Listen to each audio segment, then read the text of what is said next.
Good morning, Mr. Lane Bacon. Good morning, Dorina. How are you? I'm doing fine, thank you. Mr. Lane Bacon is our wood artist who makes beautiful products for us.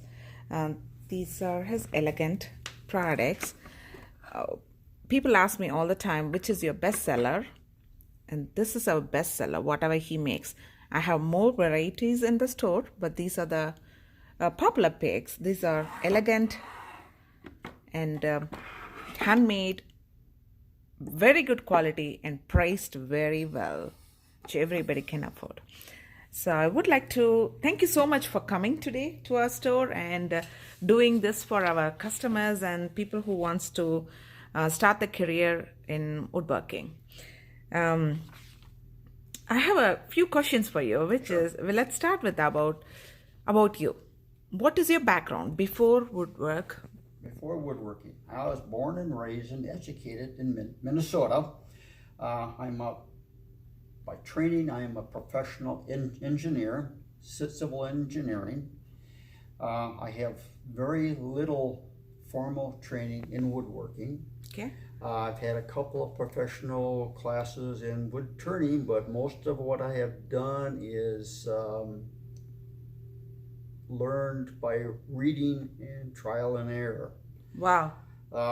Before woodworking, I was involved with, my wife and I raised 3 boys. I was involved with coaching soccer. I've been scout leader, very active in my church. First exposure to woodworking came through a 9th grade shop class. But that's the only shop class I had in high school at all. I didn't have any time for high school. I was concentrating basically on science and math so I could get into college. After college, we moved to Madison, and but the woodworking never left me. I found at 9th grade, I kind of fell in love with it. I just love working with the wood. It was fun. Slowly got involved with doing crafty type things for church sales. My wife got involved with a craft group. So how old were you when you started to do art shows? Oh, how old was I when doing art shows? Oh boy, probably close to 40 maybe. Okay, so you, after 9th grade, you were making here and there, but literally started making art shows closer to 40. Woodworking was an evolution process. Started out small. Okay. Like I said, I was doing craft shows, crafty type things for my church, for a church craft sale. But slowly it just evolved. Okay. My wife got involved with a craft group, as I said, and she started to sell things, and I thought, I can do this too. Okay. Something I can do. So I started doing a few things, and slowly I started evolving from the crafty type things to refining my work to do more of the artistic woodworking, as you have seen here. So you didn't start to make products like this. You were making different products. No, you have to start small. You have to learn. Okay. You have to learn. There's a lot to learn in this process. Okay. So what kind of products you were making those time? Like cutting boards? Oh, I've made some cutting boards, crafty things. I remember these little creatures that would be pull on strings and climb up a rope, and bird houses, Okay. things like that. Okay. Just Even small things. okay. Then I started making boxes. Okay. And then it evolved into doing jewelry boxes.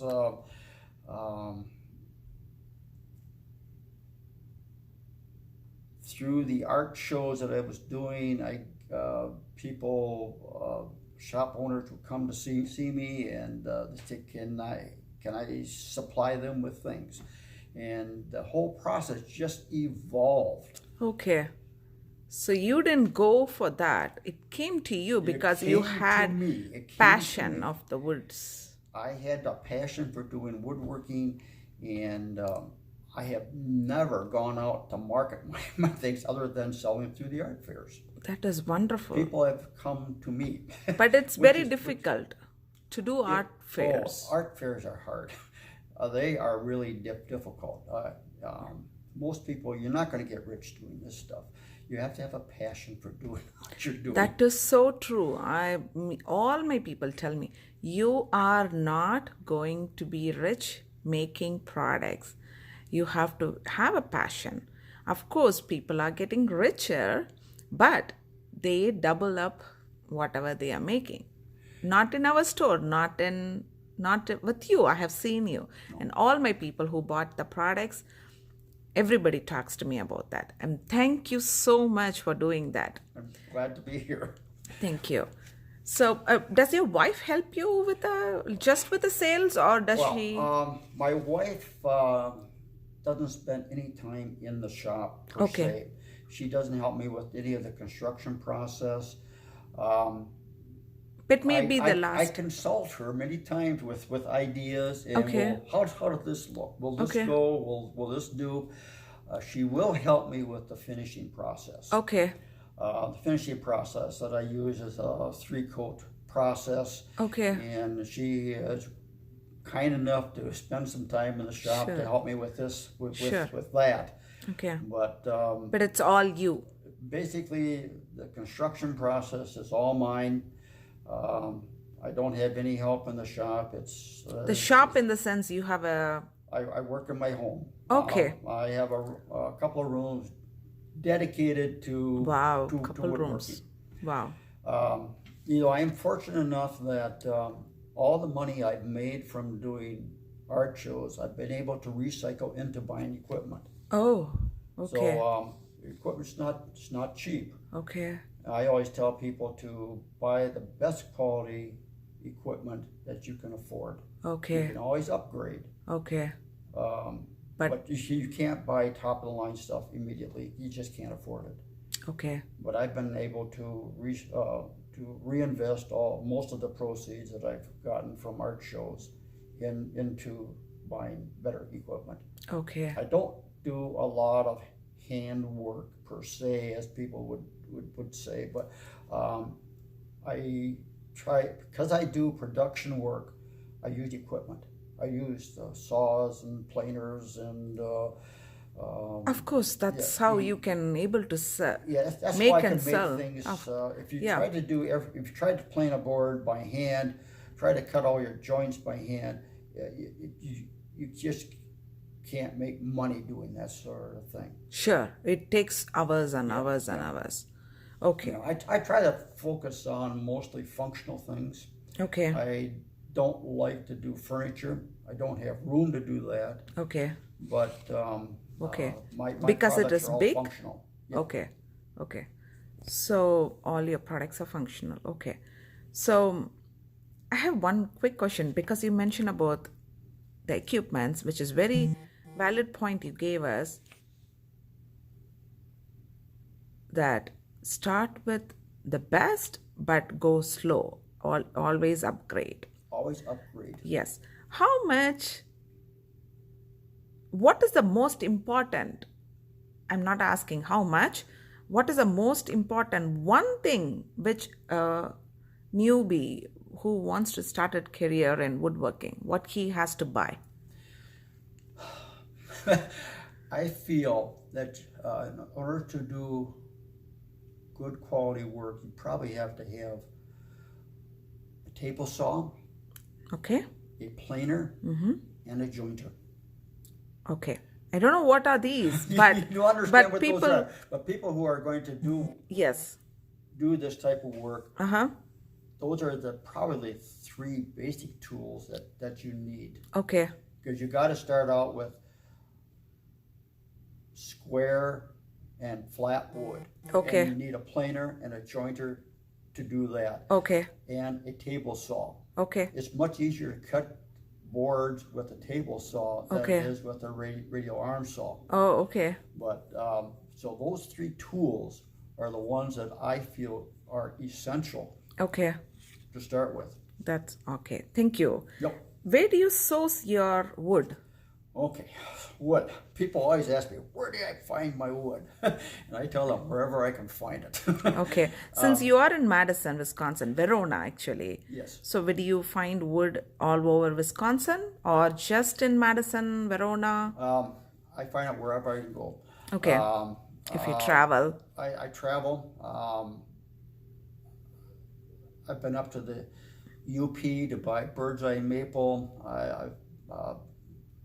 I've been to Illinois to buy sycamore, Okay. that I can't usually get here. So it is not like you can find anywhere, but do you go to the wood shop? Where do you buy, or you just collect it? My woods are all kiln dried.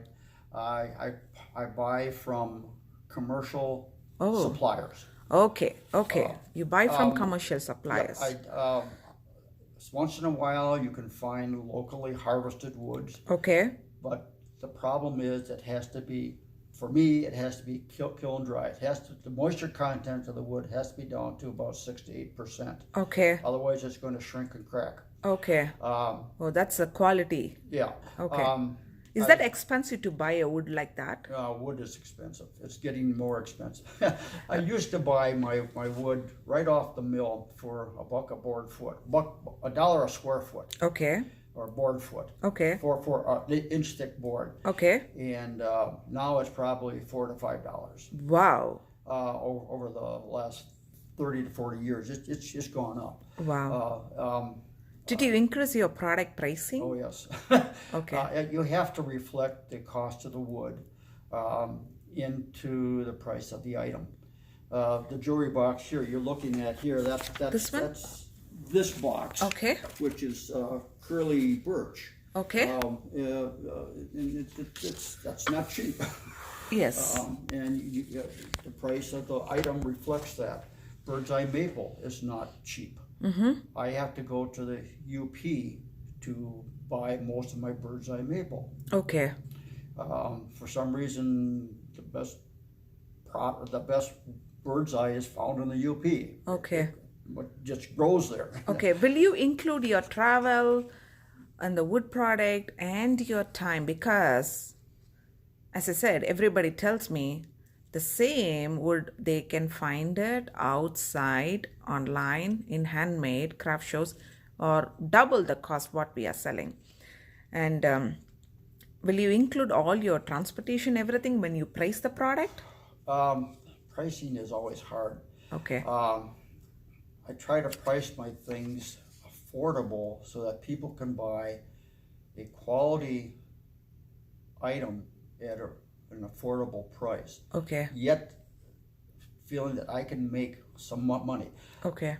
Because I started doing this as a hobby, it's not my main source of income. Sure. So I can probably price things a little bit lower than somebody whose only job is doing woodworking. Okay. I try to price my things, make my art affordable. That's my goal. Okay. So where do you get ideas to make the boxes and ideas? I read. Okay. I look. Okay. Visit art fairs. That I is visit wonderful. shops. I listen to my customers. I get a lot of good ideas from my customers. That is the key there. Yes. This jewelry box that you see here, Uh-huh. it didn't start out like this. Okay. It started out as a smaller 3-drawer Oh, okay. that I saw at an art fair. Okay. But I didn't like the joinery process. I didn't like the way the joints were made. Okay. I didn't like the way the drawers were made. Okay. So I came back and I started drawing. Wow. And, Okay. You have an engineering background. I have an engineering background, which helps. And my mind is analytical. I can visualize things. Oh, And okay. that really helps. Okay. Because this shape here is very interesting shape. Everybody loves Yeah, this. diagonal. Yes. Yes. You have to understand how joints fit. Okay. You have to understand how wood moves. Okay. You have to take that into consideration and the way you join the wood. Okay. So you just can't jump into this process. You've got to learn and read and study. Okay. So the process, since you mentioned about the process, can you tell quickly about the process from sourcing till Oh, putting okay. the sticker? Um, This will be a great help for the everybody. process. I work with basically functional things. Okay. So my process is need. Okay. What is a need? Then I try to develop a product around the need. Sure. Um, for instance, the tray. Well, people need a tray. Well, okay, what can I do to make a tray beautiful? Okay. So I think about dimensions. I look at the relationship between length and width and height. Okay. I look at how am I going to join the wood together? What can I do to make it a little bit unusual? Okay. I select an octagonal shape, Okay. which means you have to understand the relationship of angles. How do I cut the angles? Wood selection, you have to look at what woods will work good in that particular function. Oh, okay. How does the wood enhance the beauty of the product? Look at something that's going to look nice. For instance, on the octagonal tray, on the joints, the joints here are end grain, and end grain doesn't glue well. It's inherently a weak joint.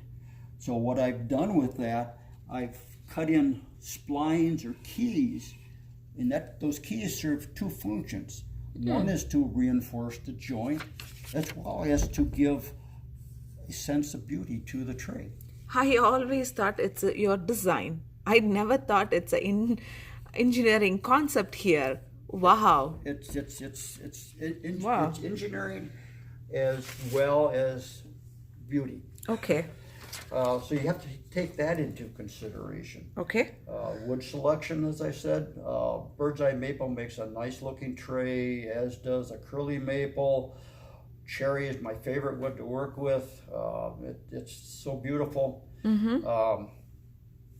So wood selection, we talked about construction, we talked finishing.